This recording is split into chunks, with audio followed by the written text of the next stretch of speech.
1700 episode ಮಾಡಿದ್ವಿ. First ಎಪಿಸೋಡ್ಗಳೆಲ್ಲ ನೋಡಿಬಿಟ್ರೆ ಕೋಳಿ ಮೊಟ್ಟೆ. ಯಾರು ಮಾತಾಡಿದ್ರೂ ಇರಿಟೇಟ್ ಆಗೋದು, ಯಾರ ಹತ್ರನೂ ಸೇರ್ತಿರ್ಲಿಲ್ಲ. ಮನೇಲೂ ಅಷ್ಟೇ, ಹೋದರೆ ರೂಮಿಗೆ ಸೇರ್ಕೊಳ್ಳೋದು, ಬೆಳಗ್ಗೆ ಶೂಟಿಂಗ್ ಹೋಗೋದು ಬರೋದು, ಹಿಂಗೆ ಆಗ್ಬಿಟ್ಟಿತ್ತು. ಅದರಿಂದ ಹೊರಗಡೆ ಬರೋಕ್ಕೆ ಹೆಲ್ಪ್ ಮಾಡಿದ್ದು ಸರ್ಜರಿ ಮಾಡಿಸ್ಕೊಂಡೆ. ಸರ್ಜರಿ ಆದಮೇಲೆ ಇಮಿಡಿಯೇಟಾಗಿ ನಾನು ರಿಕವರ್ ಆಗ್ತಿದ್ದಂಗೆ ಮಜಾ ಟಾಕೀಸ್ ಮಾಡಿದೆ. ಲಿಟ್ರಲಿ 1 ವರ್ಷ ನನಗೆ ಎಲ್ಲೇ ಹೋದರೂ ಅದನ್ನೇ ಕೇಳೋರು. ನೀವು ನಂಬ್ತಿರೋ ಬಿಡ್ತಿರೋ ಯಾರೇ ಮಾತಾಡಿದ್ರು ನಂಗೆ ಗಳಗಳಗಳ ಅಂತ ಕಣ್ಣಲ್ಲಿ ನೀರು ಬರೋದು.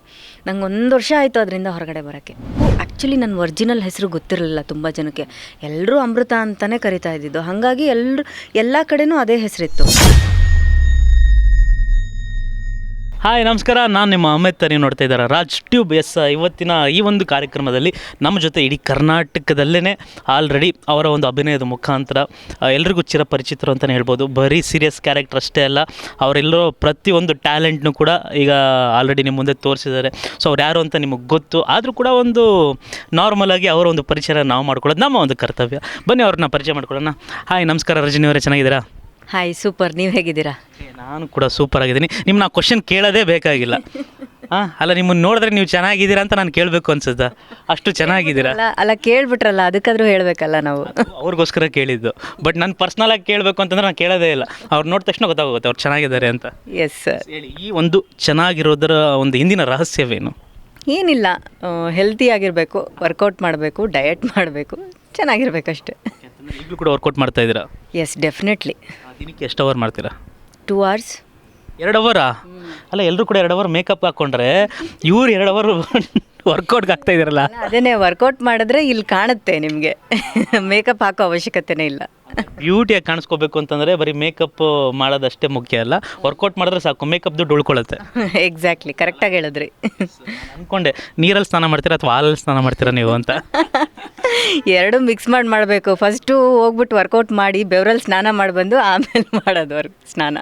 ಇದು ನಿಮ್ಮ ಬ್ಯೂಟಿಯ ರಹಸ್ಯ. ಎಸ್, ಹೌದು. ಓಕೆ, ಹೇಳಿ ರಜನಿ ಅವರೇ, ಸೀರಿಯಲ್ಗೆ ಬರೋಕ್ಕಿಂತ ಮುಂಚೆ ನೀವೇನಾಗಿದ್ರಿ ಅಂತಂದರೆ ಎಜುಕೇಷನ್ ಮೇಲೆ ಕಾನ್ಸಂಟ್ರೇಷನ್ ಇತ್ತಾ, ಅಥವಾ ಅದು ಮಾಡಿಕೊಂಡು ಯಾವುದಾದ್ರೂ ಒಂದು ಕೆಲಸಕ್ಕೆ ಹೋಗಬೇಕು ಅಂತನೋ, ಅಥವಾ ಮದುವೆ ಮಾಡಿಕೊಂಡು ಆರಾಮಾಗಿರಬೇಕು ಅನ್ನೋ ಪ್ಲ್ಯಾನ್ಸ್ ಇತ್ತಾ, ಅಥವಾ ಇಲ್ಲ ನಾನು ಇದೇ ಆಗಬೇಕು ಅನ್ನೋದೇನಾದರೂ ಐಡಿಯಾ ಇತ್ತಾ?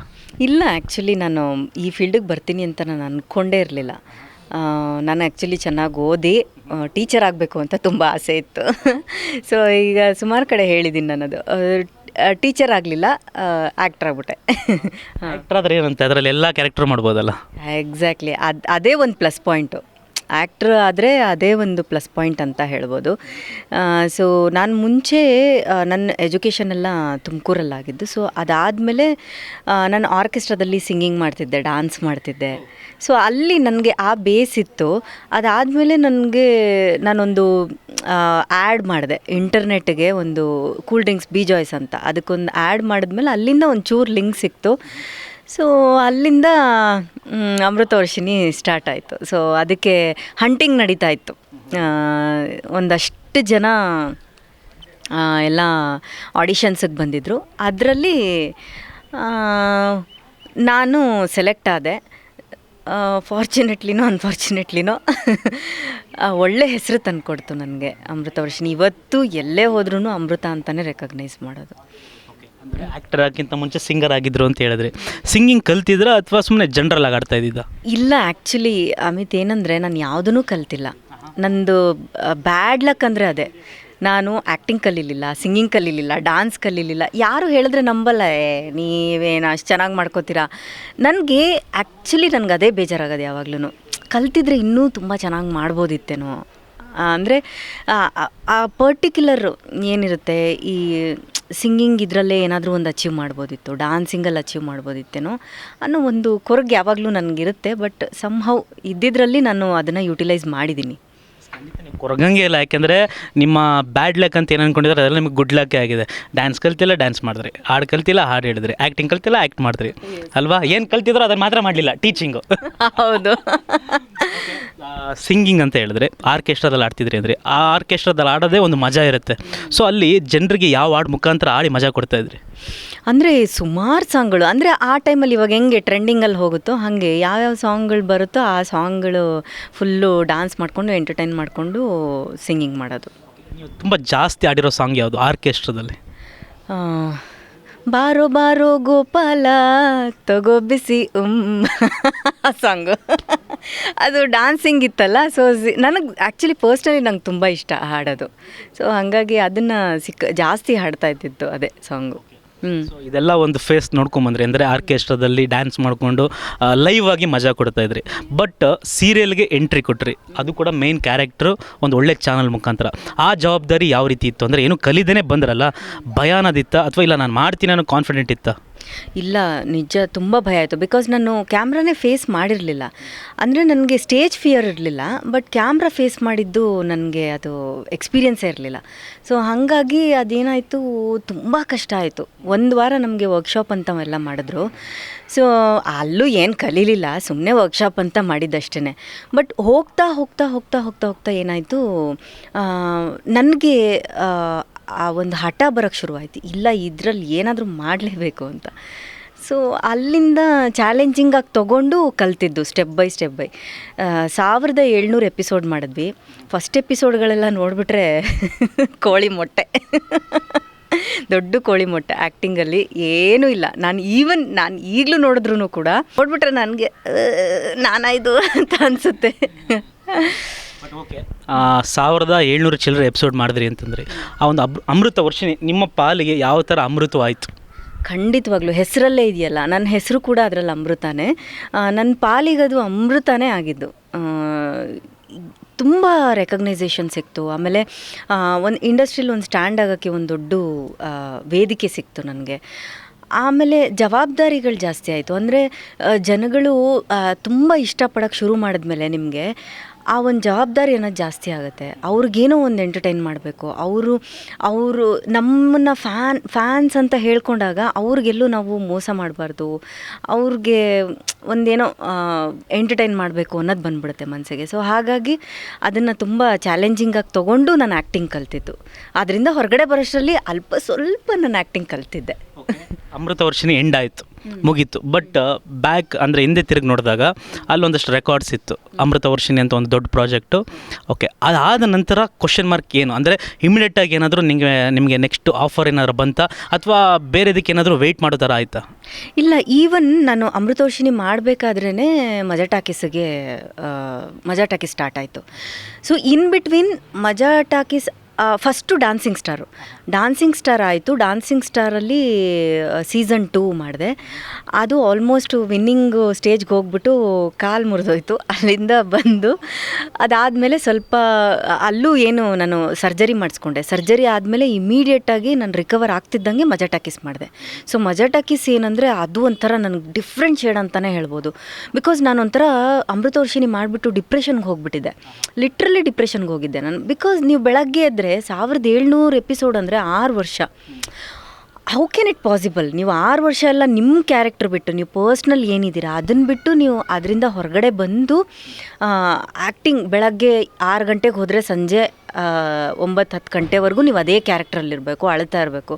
ಹಾಗೆ ಆಗ್ಬಿಟ್ಟು ನನಗೆ ಯಾರು ಮಾತಾಡಿದ್ರೂ ಇರಿಟೇಟ್ ಆಗೋದು, ಯಾರ ಹತ್ರನೂ ಸೇರ್ತಿರ್ಲಿಲ್ಲ. ಮನೇಲೂ ಅಷ್ಟೇ, ಹೋದರೆ ರೂಮಿಗೆ ಸೇರ್ಕೊಳ್ಳೋದು, ಬೆಳಗ್ಗೆ ಶೂಟಿಂಗ್ ಹೋಗೋದು ಬರೋದು, ಹಿಂಗೆ ಆಗ್ಬಿಟ್ಟಿತ್ತು. ಅದರಿಂದ ಹೊರಗಡೆ ಬರೋಕ್ಕೆ ಹೆಲ್ಪ್ ಮಾಡಿದ್ದೆ ಮಜಾ ಟಾಕೀಸು. ಲಿಟ್ರಲಿ ಆ ಟೀಮ್ ಹೆಂಗಿತ್ತಂದರೆ ಅಪ್ಪಾ, ಒಂಥರ ಬಾಂಬ್ ಟೀಮ್ ಅದು, ಹೇಳೋದೇ ಬೇಡ. ಯಾಕಂದರೆ ನಾವು ಈವನ್ ಪ್ರಾಕ್ಟೀಸ್ ಸೆಷನಲ್ಲೇ ಮಜಾ ಮಾಡ್ತಿದ್ವಿ, ಅಷ್ಟು ಹೆಸ್ರಿಗೆ ತಕ್ಕನಂಗೆ ಮಜಾ ಟಾಕೀಸೇ ಅದು. ಅಮೃತ ವರ್ಷಿಣಿಯಲ್ಲಿ ಅಳೋ ಕ್ಯಾರೆಕ್ಟ್ರು ಅಂತ ಹೇಳಿದ್ರಿ, ಅಳ್ತಾ ಇದ್ದೆ ಅಳಿಸ್ತಾ ಇದೆ ಅಂತ. ಬಟ್ ಅದಾಗ್ತಿದ್ದಂಗೆ ಕಾಂಟ್ರಾಸ್ಟ್ ಅಂತಂದರೆ ಒಂದು ಡಿಫ್ರೆಂಟ್ ಜಾನರ್ಗೆ ನೀವು ಜಾಯ್ನ್ ಆದರೆ ನಗ್ಸೋದು. ಸೊ ಇದು ಆ್ಯಕ್ಚುಲಿ ಆ್ಯಕ್ಟಿಂಗ್ ಕಲಿದೇ ಇರೋರಿಗೆ ಆ್ಯಕ್ಟ್ ಮಾಡೋದೇ ದೊಡ್ಡ ಕಷ್ಟ, ಅದರಲ್ಲಿ ನಗ್ಸೋದು ಇನ್ನೂ ದೊಡ್ಡ ಕಷ್ಟ. ಸೊ ಅದು ಎಷ್ಟು ಚಾಲೆಂಜಿಂಗ್ ಆಯಿತು? ಅಂದರೆ ಇದನ್ನ ಏನಕ್ಕಾದ್ರೂ ಒಪ್ಕೊಂಡೆ ಅಂತ ಅನ್ನಿಸ್ತಾ, ಇಲ್ಲ ಓಕೆ ಅಂದರೆ ಇದು ಕೂಡ ನನಗೊಂಥರ ಪ್ಲಸ್ಸೇ ಅಂತ ನಿಮ್ಗೆ ಅನ್ನಿಸ್ತಾ? ಇಲ್ಲ, ಆ್ಯಕ್ಚುಲಿ ಸೃಜನ್ನು ನನಗೆ ಡ್ಯಾನ್ಸಿಂಗ್ ಸ್ಟಾರ್ ಮಾಡಬೇಕಾದ್ರೇ ಅಪ್ರೋಚ್ ಮಾಡಿದರು. ನಾನು ಇದು ಮುಗಿಲಿ ಅಂತ ಹೇಳಿಬಿಟ್ಟು ವೆಯ್ಟ್ ಮಾಡಿದೆ. ಬಟ್ ಅಷ್ಟರಲ್ಲಿ ನನಗೆ ಸ್ವಲ್ಪ ಆಕ್ಸಿಡೆಂಟ್ ಆಯ್ತಲ್ಲ ಕಾಲ್ದು, ಅದಕ್ಕೆ ನಾನು ಬೇಡ ಅಂತ ಆಯಿತು. ಆಮೇಲೆ ಇಲ್ಲ ನೀನು ಮಾಡು, ಚೆನ್ನಾಗಾಗುತ್ತೆ, ಒಂದು ಒಳ್ಳೆ ಕ್ಯಾರೆಕ್ಟರ್ ಇದೆ ಅಂತ ಅಂದರು. ಸರಿ ಆಯಿತು ಅಂತ ಒಪ್ಕೊಂಡ್ರೆ ಆ ಟೈಮಲ್ಲಿ ಪೀಕು ಮಜಾ ಟಾಕೀಸು. ಎಷ್ಟು ಎಷ್ಟು ಒಳ್ಳೊಳ್ಳೆ ಎಪಿಸೋಡ್ ಮಾಡಿದೆ ಅಂದರೆ ನನಗೆ ಇವತ್ತು ಅದನ್ನು ಹಿಂತಿರುಗಿ ನೋಡಿದಾಗ ಮಜಾ ಟಾಕೀಸಲ್ಲಿ ನಾನು ಪಾರ್ಟ್ ಆಫ್ ಇಟ್ ಮಜಾ ಟಾಕೀಸ್ ಅಂತ ಹೇಳ್ಕೊಳ್ಳೋಕ್ಕೆ ತುಂಬ ಹೆಮ್ಮೆ ಆಗುತ್ತೆ. ಬಿಕಾಸ್ ಮಾಲಾಶ್ರೀ ಅವ್ರ ಎಪಿಸೋಡ್ ಮಾಡಿದ್ವಿ, ಉಪೇಂದ್ರ ಅವ್ರ ಎಪಿಸೋಡು, ಶಿವಣ್ಣ ಅವ್ರ ಎಪಿಸೋಡು, ಅರ್ಜುನ್ ಸರ್ಜಾ ಅವ್ರ ಎಪಿಸೋಡು ಎಲ್ಲ ಒಂಥರ ಬಾಂಬ್ ಆಗಿರುವಂಥ ಎಪಿಸೋಡ್ಸ್ ಮಾಡಿದ್ದು ನಾನು. ತುಂಬ ಚೆನ್ನಾಗಿತ್ತು ಎಕ್ಸ್ಪೀರಿಯನ್ಸ್. ಅದರಿಂದ ಹೊರಗಡೆ ಬರೋಕ್ಕೆ ಹೆಲ್ಪ್ ಮಾಡಿದ್ದೆ ಮಜಾ ಟಾಕೀಸ್ ಅಂತ ಹೇಳ್ಬೋದು. ಅದೇ ನಿಮಗೆ ಡಾಕ್ಟರ್ ಮೆಡಿಸನ್ ಎಲ್ಲ ಆಗೋಯ್ತು ಅಂತ? ಏನೂ ಬೇಕಾಗಿರಲಿಲ್ಲ ಅವಾಗ. ಒಂಥರ ಥೆರಪಿ ಥರ ಆಗೋಯ್ತು, ಒಂಥರ ಕಾಮಿಡಿ ಥೆರಪಿ. ನೀವು ಹೇಳ್ದಂಗೆ ಕಾಮಿಡಿ ನಗ್ಸೋದು ಅನ್ನೋದಿದೆಯಲ್ಲ ತುಂಬ ಕಷ್ಟ. ಬಟ್ ಜನ ಎಕ್ಸೆಪ್ಟ್ ಮಾಡ್ಕೊಂಡ್ರು ಅದನ್ನು. ಅಲ್ಲಿ ಅಳಿಸ್ತಾ ಇದ್ದೆ, ಅಟ್ ದ ಸೇಮ್ ಟೈಮ್ ಇಲ್ಲಿ ಬಂದು ನಗ್ಸೋಕೆ ಶುರು ಮಾಡಿದ್ಮೇಲೆ ಎಲ್ಲರೂ ಆ್ಯಕ್ಚುಲಿ ನನ್ನ ಒರಿಜಿನಲ್ ಹೆಸರು ಗೊತ್ತಿರಲಿಲ್ಲ ತುಂಬ ಜನಕ್ಕೆ. ಎಲ್ಲರೂ ಅಮೃತ ಅಂತಲೇ ಕರಿತಾ ಇದ್ದಿದ್ದು. ಹಾಗಾಗಿ ಎಲ್ಲ ಕಡೆನೂ ಅದೇ ಹೆಸರಿತ್ತು. ರಜನಿ ಅಂತ ಒರಿಜಿನಲ್ ಹೆಸರಿಟ್ಬಿಟ್ರು ಮಜಾ ಟಾಕೀಸಲ್ಲಿ. ಬೇರೆಯವ್ರದ್ದೆಲ್ಲ ಬೇರೆ ಬೇರೆ ಹೆಸರಿತ್ತು, ನನ್ನ ಮಾತ್ರ ರಜನಿ ಪಕ್ಕದ ಮನೆ ಹುಡುಗಿ ಅನ್ನೋದು ಒಂದು ಕ್ಯಾರೆಕ್ಟರ್ ಇತ್ತು. ರಜನಿ ಅಂತಲೇ ಅಲ್ಲಿಂದ ನನ್ನ ಹೆಸರು ರೆಕಗ್ನೈಸ್ ಆಗೋಕ್ಕೆ ಶುರುವಾಯಿತು. ಸೊ ನನ್ನಲ್ಲಿ ಇನ್ನೂ ಒಂದು ಟ್ಯಾಲೆಂಟ್ ಇದೆ ಅನ್ನೋದು ಕಾಮಿಡಿ ವರ್ಷನಲ್ಲಿ ಗೊತ್ತಾಯಿತು. ಯಾರೋ ಒಂದು ಕೆಮಿಸ್ಟ್ರಿ ತುಂಬಾ ನಿಮಗೆ ಅಲ್ಲಿ ಸಾತು ಮತ್ತು ಮಜಾ ಕೊಡ್ತಾ ಇತ್ತು. ಯಾಕೆಂದರೆ ತುಂಬ ಜನ ಆರ್ಟಿಸ್ಟ್ಗಳಿದ್ದರು. ಬಟ್ ಯಾರು ನಿಮಗೆ ತುಂಬಾ ಓಕೆ ಕಂಫರ್ಟಬಲ್, ಓಕೆ ಇವ್ರ ಜೊತೆ ಇದ್ದರೆ ನಾನು ಆರಾಮಾಗಿ ನಗಿಸ್ಬೋದು ಅಂತ ಅನಿಸಿದ ಕ್ಯಾರೆಕ್ಟರ್ಗಳು ಯಾರು? ಮತ್ತು ನಿಮ್ಗೆ ಯಾರ್ಯಾರು ಸಪೋರ್ಟು, ಎಷ್ಟು ಸಪೋರ್ಟಿವ್ ಇತ್ತು ನಿಮಗೆ? ಮಂಡ್ಯ. ಆ್ಯಕ್ಚುಲಿ ನಾನು ಮಂಡ್ಯಗೆ ಹೊಟ್ಟೆ ಅಂತ ಕರಿತೀನಿ ಈಗಲೂ ಅಷ್ಟೇ. ಅವರೆಲ್ಲೇ ಸಿಕ್ಕಿದ್ರು ಏನು ಹೊಟ್ಟೆ ಅಂತೀನಿ. ಸೊ ಅಷ್ಟು ಒಳ್ಳೆ ಬಾಂಡಿಂಗ್ ನನಗೂ ಅವ್ರಿಗೂ. ಯಾಕಂದರೆ ನಾನು ಅವರು ತುಂಬ ಎಪಿಸೋಡ್ಸ್ ಮಾಡಿದ್ವಿ. ಅವ್ರ ಕಾಂಬಿನೇಷನೇ ಜಾಸ್ತಿ. ಯಾಕಂದರೆ ಅವ್ರು ಯಾವಾಗಲೂ ನನಗೆ ಕಾಲು ಎಳೆಯೋದು, ನಾನು ಸೃಜನಗೆ ಲೈನ್ ಹೊಡಿಯೋದು, ಇವ್ರು ಬಂದು ನನಗೆ ಲೈನ್ ಹೊಡಿಯೋದು, ಆ ಥರ ಒಂದು ಟ್ರಿಯೋ ಹೋಗ್ತಿತ್ತಲ್ಲೇ. ಸೊ ಹಾಗಾಗಿ ನಾನು ಅವರು ತುಂಬ ಶಾಕುಂತಲೆ ಈ ಥರದ್ದೆಲ್ಲ ಮಾಡಿದ್ವಿ. ಹಾಗಾಗಿ ಅವ್ರದ್ದು ನಂದು ಕೆಮಿಸ್ಟ್ರಿ ತುಂಬ ಚೆನ್ನಾಗಿತ್ತು. ಆಮೇಲೆ ಅವ್ರುಗಳಿಂದ ಎಲ್ಲ ಕಲ್ತಿದ್ದು ಭಾಳ ಇದೆ. ನಾವಲ್ಲೆಲ್ಲ ಅಷ್ಟು ದೊಡ್ಡ ಸ್ಕ್ರಿಪ್ಟ್ಸ್ ಎಲ್ಲ ಮಾಡ್ತಿದ್ವಲ್ಲ, ನನಗದು ಫಸ್ಟ್ ಎಕ್ಸ್ಪೀರಿಯೆನ್ಸು. ಸೊ ಅವರೆಲ್ಲ ಪ್ರಾಕ್ಟೀಸ್ ಸೆಷನಲ್ಲಿ ಮಾಡೋದು ನೋಡಿ ನನಗೆ ಆ ಹುಮ್ಮಸ್ ಬರ್ತಿತ್ತು. ನಾವು ಇಷ್ಟಿಷ್ಟು ದೊಡ್ಡ ಸ್ಕ್ರಿಪ್ಟ್ ತೊಗೋಬೇಕು, ಮಾಡಬೇಕು ಅನ್ನೋದೊಂದು ಹಠ ಬರ್ತಿತ್ತು. ಅದರಿಂದ ನಂಗೆ ಕಲ್ತಿದ್ದು ತುಂಬ ಇದೆ. ಜೊತೆಗೇ ಡ್ಯಾನ್ಸಿಂಗ್ ಸ್ಟಾರ್ ಅಲ್ವಾ, ಅಲ್ಲಿಗೂ ಕೂಡ ಎಂಟ್ರಿ ಕೊಟ್ಟರಿ. ಆ್ಯಕ್ಟಿಂಗ್ ಏನೋ ಒಂದು ರೇಂಜ್ಗೆ ಮಾಡಿಬಿಡ್ಬೋದು, ಕಲಿಯಿಲ್ಲ ಅಂತಂದ್ರೂ ಕೂಡ ಒಬ್ಬರು ಮಾಡೋದನ್ನು ನೋಡ್ಕೊಂಡು ಮಾಡ್ಬೋದು. ಬಟ್ ಇಲ್ಲಿ ಡ್ಯಾನ್ಸಿಂಗ್ ಅದು ರಿಯಾಲಿಟಿ ಶೋ ಅಂದಾಗ ಅಲ್ಲಿ ಕಲ್ತಿರೋರು ತುಂಬ ಜನ ಇರ್ತಾರೆ. ಯಾಕೆಂದರೆ ನಿಮ್ಮ ಒಬ್ಬ ಪೇರ್ ಆಗಿರ್ಬೋದು, ಅವರು ಪ್ರೊಫೆಷ್ನಲ್ ಡ್ಯಾನ್ಸರ್ ಆಗಿರ್ತಾರೆ. ನಿಮ್ಮ ಆಪೋಸಿಟ್ ಕಂಟೆಸ್ಟೆಂಟ್ಗಳಾಗಿರ್ಬೋದು, ಅದರಲ್ಲಿ ಯಾರಾದರೂ ಒಬ್ಬರು ಡ್ಯಾನ್ಸ್ ಕಲಿತೇ ಬಂದಿರ್ತಾರೆ. ಅಲ್ಲಿ ನಿಮಗೆ ಎಲ್ಲೂ ಕೂಡ ಒಂದು ಭಯ ಆಗಲಿಲ್ಲ? ಅಂದರೆ ಈಗ ನಾನು ಅಮೃತ ವರ್ಷಿಣಿ ಮಾಡಿ ಹೆಸರು ಮಾಡಿದ್ದೀನಿ, ಓಕೆನಾ, ಒಂದು ಜನ ನನ್ನ ಒಂದು ಲೆವೆಲಲ್ಲಿ ಇಟ್ಟಿದ್ದಾರೆ. ಬಟ್ ಇಲ್ಲಿ ನಾನು ಡ್ಯಾನ್ಸ್ ಹೋಗಿ ಮಾಡಿದಾಗ ನನಗೆ ಬರದೆ ಅಕಸ್ಮಾತ್ ನಾನು ಬೇರೆಯವ್ರಿಗೆ ಕಾಂಪೀಟ್ ಕೊಡೋಕ್ಕಾಗ್ದೇ ಫಸ್ಟ್ ರೌಂಡು ಸೆಕೆಂಡ್ ರೌಂಡು ಅಥವಾ ಫಸ್ಟ್ ವೀಕ್ ಸೆಕೆಂಡ್ ವೀಕಲ್ಲೇ ಹೊರಗೆ ಬಂದುಬಿಟ್ರೆ ಹೆಂಗೆ ಅನ್ನೋ ಒಂದು ಭಯ ಏನಾದರೂ ಕಾಡಿತ್ತ ಒಪ್ಕೊಳ್ಳೋಕ್ಕಿಂತ ಮುಂಚೆ? ಇಲ್ಲ, ಆ್ಯಕ್ಚುಲಿ ಅಮೃತವರ್ಷಿಣಿ ಮಾಡಬೇಕಾದ್ರೇ ತುಂಬ ಕೌಂಟ್ಲೆಸ್ ಈವೆಂಟ್ಸ್ಗಳು ಮಾಡಿದ್ದೀನಿ ನಾನು. ಸೊ ಹಾಗಾಗಿ ಜನಗಳಿಗೆ ಸ್ವಲ್ಪ ಡ್ಯಾನ್ಸ್ ಮಾಡ್ತೀನಿ ಅನ್ನೋದು ಒಂದು ಟಚ್ ಇತ್ತು. ಹಾಗಾಗಿ ಅದು ನನಗೆ ಆಪರ್ಚುನಿಟಿ ಬಂದಿದ್ದು ಹಾಗೇ. ಜನ ಆಕ್ಸೆಪ್ಟ್ ಮಾಡಿಕೊಂಡ್ರು. ಹೆಂಗೆ ತುಂಬ ಚೆನ್ನಾಗಿ ಮಾಡ್ತೀರಾ ನೀವು ಡ್ಯಾನ್ಸಿಂಗ್ ಸ್ಟಾರಲ್ಲಿ ಅಂತೆಲ್ಲ. ನನಗೆ ಎಲ್ಲಿ ಹೋದರೂ ಅದೊಂದು ಅಮೃತವರ್ಷಿಣಿ ಮಾಡಬೇಕಾದ್ರೆ ಡ್ಯಾನ್ಸಿಂಗ್ ಸ್ಟಾರ್ ಬರ್ತಾಯಿತ್ತು. ಸೊ ಅವಾಗ ಎಲ್ಲೇ ಹೋದರೂ ಜನ ಡ್ಯಾನ್ಸ್ ಏನು ಮಾಡ್ತೀರಾ ಮೇಡಮ್ ಅನ್ನೋರು. ಸೊ ಅದೇ ಒಂದು ಖುಷಿ, ಅಪ್ಪ ಸದ್ಯ ಈ ಡ್ಯಾನ್ಸಿಂಗ್ ಶೋ ಒಪ್ಕೊಂಡಿದ್ದಕ್ಕೂ ಒಂದು ಸಾರ್ಥಕತೆ ಅನ್ನೋದು. ಆಮೇಲೆ ನಂಗೆ ಚಿಕ್ಕ ವಯಸ್ಸಿಂದ ಒಂದು ಡ್ರೀಮ್ ಇತ್ತು, ನಾನೊಂದು ರಿಯಾಲಿಟಿ ಶೋ ವಿನ್ ಆಗಬೇಕು ಅನ್ನೋದು. ಸೊ ಅದು ಇದರಿಂದ ಹೆಂಗಾದರೂ ಮಾಡಿ ಅದು ಏನಾದರೂ ಆಗಲಿ ಅಟ್ ಎನಿ ಕಾಸ್ಟ್ ನಾನು ವಿನ್ ಆಗಬೇಕು ಅಂತಲೇ ಇದ್ದಿದ್ದು. ಈವನ್ ನನ್ನ ಲಾಸ್ಟ್ ಒಂದು 3-4 ಎಪಿಸೋಡ್ಸಲ್ಲಿ ನಂದು ಕಾಲು ಫ್ರ್ಯಾಕ್ಚರ್ ಆಯಿತು. ಸೊ ಆ ಫ್ರ್ಯಾಕ್ಚರ್ ಆದಮೇಲೂ ಕೂಡ 1 ವೀಕ್ ನಾನು ಪರ್ಫಾರ್ಮ್ ಮಾಡಿದೆ. ಅಂದರೆ ಅದು ಹಠ ಇತ್ತು, ಬಿಟ್ಕೊಡ್ಬಾರ್ದು, ಇಲ್ಲಿವರೆಗೆ ಬಂದಿದ್ದೀನಿ, ಇನ್ನೊಂದೇನು ಸೆಮಿಫಿನಾಲೆ ಏನೋ ನೆಕ್ಸ್ಟ್ ಇತ್ತು. ಸೊ ಅದು ಆಗ್ತಿದ್ದಂಗೆ ಫಿನಾಲೆ ಬರುತ್ತೆ, ಇನ್ನೊಂದು 2 ವೀಕ್ ಕಷ್ಟಪಟ್ಟರೆ ಆಗೋಗ್ಬಿಡುತ್ತೆ ಅನ್ನೋದು ನನ್ನ ಥಾಟು. ಸೊ ಆಮೇಲೆ ಇಲ್ಲ, ಡಾಕ್ಟ್ರು ಹೇಳಿದರು, ಇಲ್ಲ ನೀವು ಫುಲ್ಲು ಅದು ಟೇರ್ ಆಗಿಬಿಟ್ಟಿದೆ, ಲಿಗಮೆಂಟ್ ಫುಲ್ ಟೇರ್ ಆಗಿದೆ, ಅದು ನೀವು ಓಡಾಡೋಕ್ಕೆ ಆಗಲ್ಲ, ಡ್ಯಾನ್ಸ್ ಹೆಂಗೆ ಮಾಡ್ತೀರಾ, ಅದೇನು ನಿಮಗೆ ಅದು ವಿಲ್ ಪವರ್ ಅಷ್ಟೇ, ನೀವೇನೋ ನಿಂತ್ಕೊಳ್ತೀರಾ ಮತ್ತು ಅದೆಲ್ಲ ನಿಮ್ಮ ವಿಲ್ ಪವರ್ ಅಷ್ಟೇ ಅಂತ. ಆಮೇಲೆ ರವಿ ಸರ್, ನಮ್ಮ ಕ್ರೇಜಿ ಸ್ಟಾರ್ ಇದ್ರಲ್ಲ, ಜಡ್ಜ್ ಆಗಿದ್ದರು, ಕರೆದ್ಬಿಟ್ಟು ಒಂದಿನ ಬೈದರು, ನಿನಗೇನು ಬುದ್ಧಿ ಇದೆಯಾ ಇಲ್ವಾ, ಈ ಥರ 10 ಶೋ ಮಾಡ್ಬೋದು ನೀನು, ಫಸ್ಟು ಆರೋಗ್ಯ ನೋಡ್ಕೋ ಅಂತೇಳ್ಬಿಟ್ಟು ಬೈದರು. ಅದಾದಮೇಲೆ ನಾನು ಡಿಸಿಷನ್ ತೊಗೊಂಡೆ, ಹೌದು ಅವ್ರು ಹೇಳೋದು ಕರೆಕ್ಟು, ಯಾಕಂದರೆ ಅವರು ಎಕ್ಸ್ಪೀರಿಯನ್ಸ್ಡು, ಮಾಡ್ಬೋದು ಮತ್ತೆ ಶೋಸು, ಇವಾಗ ಕಾಲೇನಾದರೂ ಹೆಚ್ಚು ಕಡಿಮೆ ಆದರೆ ಅಂತ ಹೇಳ್ಬಿಟ್ಟು ಬೇಡ ಅಂತ ಅದರಿಂದ ಹೊರಗಡೆ ಬಂದೆ. ಸೊ ಅದಾದಮೇಲೆ ತುಂಬ ಲಿಟ್ರಲಿ 1 ವರ್ಷ ನನಗೆಲ್ಲೇ ಹೋದರೂ ಅದನ್ನೇ ಕೇಳೋರು, ನೀವು ನಂಬ್ತಿರೋ ಬಿಡ್ತಿರೋ ಯಾರೇ ಮಾತಾಡಿದ್ರು ನಂಗೆ ಗಳಗಳ ಅಂತ ಕಣ್ಣಲ್ಲಿ ನೀರು ಬರೋದು. ನಂಗೆ 1 ವರ್ಷ ಆಯಿತು ಅದರಿಂದ ಹೊರಗಡೆ ಬರೋಕ್ಕೆ. ನಂಗೆ ಆಗಲಿಲ್ವಲ್ಲ, ಅದು ವಿನ್ ಆಗೋಕ್ಕಾಗಲಿಲ್ವಲ್ಲ ಅನ್ನೋದು ತುಂಬ ನೋವಿದೆ. ನಂಗೆ ಈಗಲೂ ನೋವಿದೆ, ಅದು ನಂಗೆ ತುಂಬ ಕಾಡುತ್ತೆ ಅದು. ಅಂದರೆ ಒಂದು ಹಠ ಅನ್ನೋದು ನಿಮ್ಮಲ್ಲಿ ಇರೋದಕ್ಕೆ ಅದನ್ನು ಬಿಟ್ಕೊಡೋದಕ್ಕೆ ನಿಮಗೆ ಮನಸ್ಸಾಗ್ತಿಲ್ಲ. ಹೌದು, ಅದು ಸ್ಪೆಷಲಿ ಡ್ಯಾನ್ಸ್ ಅಂದರೆ ನನಗೆ ಅದು ಪ್ರಾಣ. ಅದು ಯಾಕಂದರೆ ನಾನು ಚಿಕ್ಕ ವಯಸ್ಸಿಂದನೂ ನಾನು ಸ್ಟೇಜ್ ಹತ್ತಿದ್ದೆ ಡ್ಯಾನ್ಸಿಂದ. ನಮ್ಮ ತಂದೆಯವರು ಕ್ಯಾಸೆಟ್ಸ್ ಎಲ್ಲ ತಂದುಕೊಡೋರು. ಅಲ್ಲಿಂದ ನನ್ನ ಜರ್ನಿ ಸ್ಟಾರ್ಟ್ ಆಯಿತು, ಡ್ಯಾನ್ಸ್ ಜರ್ನಿ. ಈ ಕನ್ನಡ ರಾಜ್ಯೋತ್ಸವ, ಗಣೇಶೋತ್ಸವ ಅಲ್ಲೆಲ್ಲ ಹೋಗಿ ನನ್ನ ಹೆಸರು ಬರೆಸ್ಬಿಟ್ಟು ಡ್ಯಾನ್ಸ್ ಮಾಡಿಬಿಟ್ಟು ಅವಾಗೆಲ್ಲ ಈ ಲೋಟ, ಒಂದು ಚಿಕ್ಕ ಚಿಕ್ಕ ಕಪ್ಸು ಎಲ್ಲ ಕೊಡೋರು. ಫಸ್ಟ್ ಪ್ರೈಸೇ ತೊಗೊಂಡು ಬರ್ತಿದ್ದೆ. ಸೊ ಅವಾಗಿಂದ ನಂಗೆ ಹಠ ಇತ್ತು. ಸೊ ಅದಾಗಲಿಲ್ವಲ್ಲ, ಅವಾಗಿಂದ ಮಾಡ್ಕೊಂಡು ಬಂದಿದ್ದು ಇವಾಗ ಇಷ್ಟು ದೊಡ್ಡ ಸ್ಟೇಜ್ ಮೇಲೆ ಬಂದು ಅದು ಈಡೇರಲಿಲ್ವಲ್ಲ ಅನ್ನೋದೊಂದು ನೋವು ಯಾವಾಗಲೂ ಇರುತ್ತೆ. ಇಷ್ಟೆಲ್ಲ ಹಠ ಇದೆಯಲ್ಲ, ನೀವು ಯಾಕೆ ಇನ್ನೂ ಬಿಗ್ ಬಾಸ್ಗೆ ಹೋಗಿಲ್ಲ? ಎಲ್ಲರೂ ಗೊತ್ತಾ, ನೀವಂತಲ್ಲ ಎಲ್ಲರೂ ಇದೇ ಕ್ವಶನ್ ಕೇಳ್ತಾರೆ. ಆ್ಯಕ್ಚುಲಿ ನನಗೆ 3 ಸಲ ಆಫರ್ ಬಂದಿತ್ತು ಬಿಗ್ ಬಾಸಿಂದ. ಆ ಟೈಮಲ್ಲಿ ಅಮೃತವರ್ಷಿಣಿ ಮಾಡ್ತಿದ್ದೆ. ಸೆಕೆಂಡ್ ಟೈಮ್ ಬಂದಾಗ ಆತ್ಮಬಂಧನ ಮಾಡ್ತಿದ್ದೆ. So third time last year ಬಂತು. ಅಷ್ಟರಲ್ಲಾಗಲೇ ಹಿಟ್ಲರ್ ಕಲ್ಯಾಣ ಸ್ಟಾರ್ಟ್ ಆಗಿತ್ತು. ಸೊ ಹಾಗಾಗಿ ನಂಗೆ ಹೋಗೋಕ್ಕಾಗಲಿಲ್ಲ.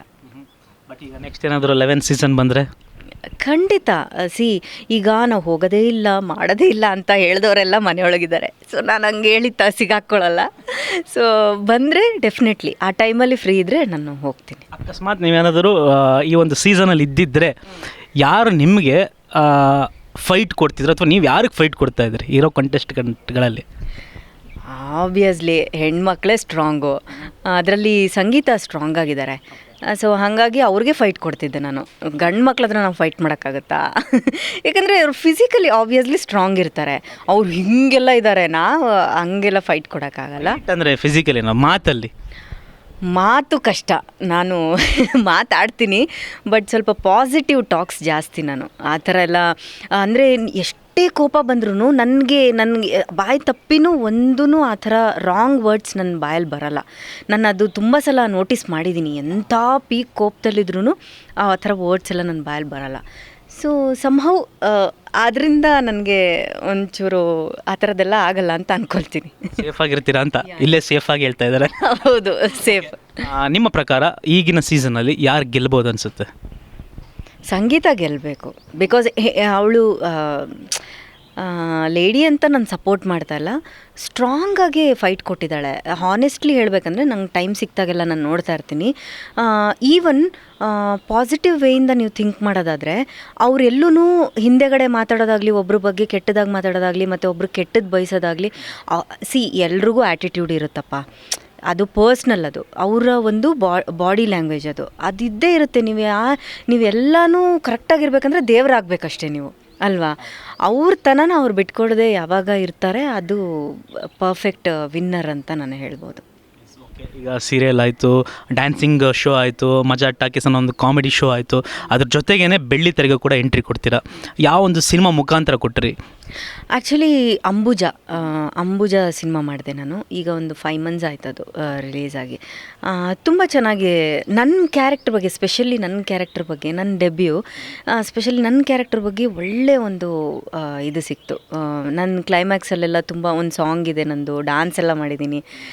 ಸೊ ಒಳ್ಳೆ ಒಪಿನಿಯನ್ ಇತ್ತು ಜನಗಳಿಗೆ. ಹಾಗಾಗಿ ಅದು ಮಾಡಿದ್ಮೇಲೆ ನನಗೆ ಒಂದು ಸ್ವಲ್ಪ ಸಿನಿಮಾ ಕಡೆ ಒಂಚೂರು ಮುಖ ಮಾಡಬೇಕು ಅಂತ ಅನ್ನಿಸ್ತು. ಬಿಕಾಸ್ ನಾನು ಅಮೃತವರ್ಷಿಣಿ ಮಾಡಬೇಕಾದ್ರೇ ತುಂಬ ಒಳ್ಳೊಳ್ಳೆ ಸಿನಿಮಾಗಳು ಬಂದಿತ್ತು, ಮಾಡಬೇಕಿತ್ತು. ನಾನು ಚಿರು ಸರ್ಜಾ ಅವ್ರ ಜೊತೆ ಮಾಡಬೇಕಿತ್ತು, ಲೂಸ್ ಮಾದ ಅವ್ರ ಜೊತೆ ಮಾಡಬೇಕಿತ್ತು. ಸೊ ಅವಾಗೆಲ್ಲ ಮಿಸ್ ಮಾಡ್ಕೊಂಡಿದ್ದು ನಾನೆಲ್ಲೋ ಅಯ್ಯೋ ಅಂತ ಅನಿಸುತ್ತೆ ಇವಾಗ. ಸೊ ಹಾಗಾಗಿ ಅಟ್ಲೀಸ್ಟ್ ಇವಾಗಾದರೂ ಮಾಡಬೇಕು ಅನ್ನೋದು ಒಂದಿದೆ. ಕಂಟಿನ್ಯೂಸ್ ಆಗಿ ಬ್ಯಾಕ್ ಟು ಬ್ಯಾಕ್ ಸಿನಿಮಾಗಳನ್ನ ಮಾಡ್ತಾ ಇದ್ದೀರಾ. ಸೊ ಈಗ ಮನ್ರೆ ಅನ್ನೋ ಒಂದು ಸಿನಿಮಾದಲ್ಲೂ ಕೂಡ ಬಂದಿದ್ದೀರಾ. ಸೊ ಆ ಒಂದು ಸಿನಿಮಾ ಆ್ಯಕ್ಚುಲಿ ಒಂದು ಸ್ಪೆಷಲ್ ಅಂತಂದರೆ ನಿಮ್ಮ ಒಂದು ಕ್ಯಾರೆಕ್ಟರ್ ಅಂತಲೇ ಹೇಳ್ತಾರೆ ಡೈರೆಕ್ಟ್ರು. ಸೊ ಆ ಒಂದು ಚಿಕ್ಕ ಬಿಟ್ಟು ಕೇಳಿದ ತಕ್ಷಣ ಈ ಸಿನಿಮಾನ ಏನಕ್ಕೆ ಒಪ್ಕೋಬೇಕು ಅನ್ನಿಸ್ತು ನಿಮಗೆ? ಆಬ್ವಿಯಸ್ಲಿ ನಿಮಗೆ ಆರ್ಟಿಸ್ಟ್ಗೆ ಯಾರಿಗೇ ಆದ್ರೂ ಒಂದು ಚಾಲೆಂಜಿಂಗ್ ಕ್ಯಾರೆಕ್ಟರ್ ಅಂತ ಬೇಕೇ ಬೇಕು. ಆ ಚಾಲೆಂಜಿಂಗ್ ಕ್ಯಾರೆಕ್ಟ್ರು ನಿಮಗೆ ಸಿಕ್ಕಿದಾಗ ನೀವು ಹಿಂದೆ ಮುಂದೆ ಯೋಚನೆ ಮಾಡೋದೇ ಇಲ್ಲ ನೀವು. ಸೊ ನನಗೆ ಆ ಥರ ವರ್ಸಟೈಲ್ ಆಗಿ ಟ್ರೈ ಮಾಡಬೇಕು ಅನ್ನೋದು ತುಂಬ ಹಠ ಇದೆ. ಬಿಕಾಸ್ ನಾನು ಒಂದಕ್ಕೆ ಸ್ಟಿಕ್ ಆನ್ ಆಗಬೇಕು. ಈವನ್ ನಾನು ಈಗ ಹಿಟ್ಲರ್ ಕಲ್ಯಾಣ ಯಾಕೆ ಎಲ್ಲರೂ ಹೇಳಿದ್ರು, ಯಾಕೆ ನೆಗೆಟಿವ್ ಒಪ್ಕೊಂಡ್ರೆ ನೀವು, ಪಾಸಿಟಿವಿಂದ negative. That's not a artist ಇದು. ನೀವು ನಿಮ್ಮಲ್ಲಿರುವಂಥ ವರ್ಸಟಾಲಿಟಿನ ತೋರಿಸ್ಬೇಕಂದ್ರೆ ನೀವು ಬೇರೆ ಬೇರೆ ಕ್ಯಾರೆಕ್ಟರ್ಸ್ ಮಾಡಬೇಕು. ಆವಾಗಲೇ ನಿಮಗೆ ನೀವೇನೋ ಮಾಡ್ತಿದ್ದೀರಾ, ನಿಮ್ಮಲ್ಲಿ ಆ ಏನೋ ಟ್ಯಾಲೆಂಟ್ ಇದೆ ಅಂತ ಗುರ್ತಿಸೋಕ್ಕೆ ಸಾಧ್ಯ ಆಗೋದು. ನೀವು ಒಂದಕ್ಕೆ ಸ್ಟಿಕ್ ಆನ್ ಆದರೆ ಅದಕ್ಕೆ ಮೀನಿಂಗ್ಲೆಸ್ ಅದು. ಸೊ ಈಗ ಅಣ್ಣವರೇ ತಗೊಳ್ಳಿ, ಎಂತೆಂಥ ಪಾತ್ರಗಳು ಮಾಡಿದ್ದಾರೆ. ಆ್ಯಕ್ಚುಲಿ ಐ ಆಮ್ ಪರ್ಸ್ನಲಿ ಅವ್ರ ಫ್ಯಾನ್ ನಾನು. ಸೊ ಅವ್ರನ್ನೆಲ್ಲ ನೋಡಿದ್ರೆ ಅವರೆಲ್ಲ ನಮಗೆ ಒಂಥರ ಏನು ಹೇಳ್ತಾರೆ, ಸ್ಫೂರ್ತಿ. ಅವರೇ ನಮಗೆಲ್ಲ ಸ್ಫೂರ್ತಿ ಆ ಥರ. ಸೊ ಈ ಮನ್ರೆ ಅನ್ನೋ ಒಂದು ಸಿನಿಮಾದಲ್ಲೂ ಕೂಡ ನನಗೆ ಒಳ್ಳೆಯ ಒಂದು ಪಾತ್ರ ಕೊಟ್ಟಿದ್ದಾರೆ ಗುರು ಸಾವನ್ನವರು. ಅದು ಹೇಳಿದಾಗಲೇ ನನಗೆ ಒಂಥರ ಗೂಸ್ ಬಂಬ್ಸ್ ಬಂದ್ಬಿಡ್ತು. ಅಷ್ಟು ಒಳ್ಳೆಯ ಪಾತ್ರ. ನೋಡೋಣ ನಾನು ಹೆಂಗೆ ಮಾಡ್ತೀನಿ ಗೊತ್ತಿಲ್ಲ. ಆ್ಯಕ್ಚುಲಿ ಒಂದು ರೌಂಡು ಈಗಾಗಲೇ ವರ್ಕ್ಶಾಪ್ ಎಲ್ಲ ಆಗಿದೆ. ಸ್ವಲ್ಪ ಹೋಪ್ಸ್ ಎಲ್ಲ ಬಂದಿದೆ, ಮಾಡಿಸ್ತಾರೆ, ನಮ್ಮ ಡೈರೆಕ್ಟ್ರ್ ಇದ್ದಾರೆ ಅಂತ. ಯಾಕಂದರೆ ಈಗ ನಾವು ಯಾವುದೇ ಒಂದು ಕ್ಯಾರೆಕ್ಟರ್ ಮಾಡಬೇಕಂದ್ರೆ ನಾವು ಒಂಥರ ಮಕ್ಳ ಥರ ಹೋಗಬೇಕು, ಚಿಕ್ಕ ಮಗು ಥರ ಹೋಗಬೇಕು. ಅದು ಬೆಳೆಸಿ ದೊಡ್ಡವ್ರು ಮಾಡೋದು ಡೈರೆಕ್ಟ್ರು. ಈಗ ಅವ್ರ ಕೈಯಲ್ಲಿ ನಾವು ಮಗುವಾಗಿ ಹೋಗಿದ್ದೀವಿ. ಅವ್ರು ಹೆಂಗೆ ಬೆಳೆದು ಅದನ್ನು ಹೆಂಗೆ ನಮ್ಮನ್ನು ದಾರಿಗೆ ತರ್ತಾರೆ ಅನ್ನೋದು ಅವ್ರಿಗೆ ಬಿಟ್ಟಿದ್ದು. ಕರೆಕ್ಟ್. ನೀವು ಎಲ್ಲ ಒಂದು ವಿಷಯದಲ್ಲೂ ಮಗುವಾಗೇ ಹೋಗಿರೋದು. ಏನು ಕಲಿದೇನೆ ಆ್ಯಕ್ಟಿಂಗ್ ಬಂದರೆ ಏನೂ ಕಲಿದೆ, ಡ್ಯಾನ್ಸ್ಗೆ ಹೋದ್ರೆ ಏನೂ ಕಲಿದೆ, ಕಾಮಿಡಿ ಒಂದು ಪ್ರೋಗ್ರಾಮ್ಗೆ ಹೋದ್ರಿ. ಸೊ ಕಲಿದೇನೆ ಎಲ್ಲನೂ ಕೂಡ ಹೊಡ್ಕೊಂಡು ಬರ್ತಾಯಿದ್ದೀರ ಆಚೆಗೆ. ಸೊ ಮುಂದಿನ ದಿನದಲ್ಲಿ ಏನು ಪ್ಲ್ಯಾನ್ಸ್ ಇದೆ ಅಂತಂದರೆ ಸೀರಿಯಲ್ನೇ ಕಾನ್ಸಂಟ್ರೇಷನ್ ಮಾಡಬೇಕು ಅಂತನಾ, ಅಥವಾ ಸೀರಿಯಲ್ ಬಿಟ್ಟು ಇಲ್ಲ ಸಿನಿಮಾ ಕಡೆ ಹೆಚ್ಚಿನ ಒಂದು ಒಲವು ತೋರಬೇಕು ಅಂತನಾ? ಆ್ಯಕ್ಚುಲಿ ಇವಾಗ ನನಗನ್ನಿಸ್ತಿರೋದು ಸ್ವಲ್ಪ ಸಿನಿಮಾ ಕಡೆ ನಾನು ಫೇಸ್ ಮಾಡಬೇಕು ಅಂತ ಆಸೆ ಇದೆ. ಅಟ್ ದ ಸೇಮ್ ಟೈಮ್ ನನಗೆ ವೇದಿಕೆ ಅಂತ ಸೃಷ್ಟಿ ಮಾಡಿಕೊಟ್ಟಿದ್ದು ಸೀರಿಯಲ್ಲು.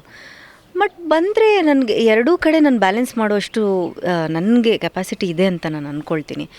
ಬಂದರೆ ಎರಡೂ ಓಕೆ, ನನಗೇನು ಸಮಸ್ಯೆ ಆಗಲ್ಲ. ಸಿನಿಮಾ ಕಡೆ ಜಾಸ್ತಿ ಈಗ ಮಾಡಬೇಕು ಅನ್ನೋ ಮನಸ್ಸು ಮಾಡಿದ್ದೀರಾ? ರೀಸೆಂಟಾಗಿ ಯಾವ ಸಿನಿಮಾಗಳು ನೋಡಿದ್ರೆ? ಯಾಕೆಂದರೆ ಕನ್ನಡದಲ್ಲಿ ಹಾಗೆ ನಮ್ಮ ಇಂಡಿಯನ್ ಸಿನಿಮಾ ತೊಗೊಂಡ್ರೆ ಸುಮಾರು ಒಳ್ಳೊಳ್ಳೆ ಸಿನಿಮಾಗಳು ಬಂತು. ಯಾವ ಸಿನಿಮಾನ ನಿಮ್ಮ ಒಂದು ಬ್ಯುಸಿ ಶೆಡ್ಯೂಲಲ್ಲಿ ಟೈಮ್ ಮಾಡ್ಕೊಂಡು ನೋಡಿದ್ದು? ನಾನು ಈಗ ಮೊನ್ನೆ ಕಾಟೇರ ನೋಡಿದೆ. It's a very beautiful movie. ನನಗನ್ಸಿದ್ದು ದರ್ಶನ್ ಸಾರ್ ಬಿಟ್ಟು ಬೇರೆ ಇನ್ಯಾರೂ ಆ ಸಿನಿಮಾ ಮಾಡೋಕ್ಕಾಗ್ತಿರ್ಲಿಲ್ಲ ಅನ್ನೋದು ನಂಗೆ ಪರ್ಸ್ನಲಿ ಅನಿಸಿದ್ದು. ಬೇರೆಯವ್ರ ಒಪಿನಿಯನ್ ಗೊತ್ತಿಲ್ಲ, ಅಷ್ಟು ಚೆನ್ನಾಗಿದೆ ಸಿನಿಮಾ. ಆಮೇಲೆ ಸ್ಕ್ರೀನ್ ಪ್ಲೇ ಎಲ್ಲ ಅದ್ಭುತವಾಗಿ ಮಾಡಿದ್ದಾರೆ. ಆ ಥರ ಸಿನಿಮಾಗಳು ಹೆಚ್ಚೆಚ್ಚು ಬರಬೇಕು ನಮ್ಮ ಕನ್ನಡ ಇಂಡಸ್ಟ್ರೀಲಿ. ಬಿಕಾಸ್ ಈಗ ಮಧ್ಯದಲ್ಲಿ ಒಂದಷ್ಟು ಕೊರೋನಾ ಆದಮೇಲೆ ಒಂದಷ್ಟು ಥಿಯೇಟ್ರ್ ಕಡೆ ಜನ ಮುಖ ಮಾಡಿ ನೋಡ್ತಾ ಇರಲಿಲ್ಲ. ಎಲ್ಲ OTT ಅಂತ ಸ್ಟಿಕ್ ಆನ್ ಆಗಿಬಿಟ್ಟಿದ್ರು.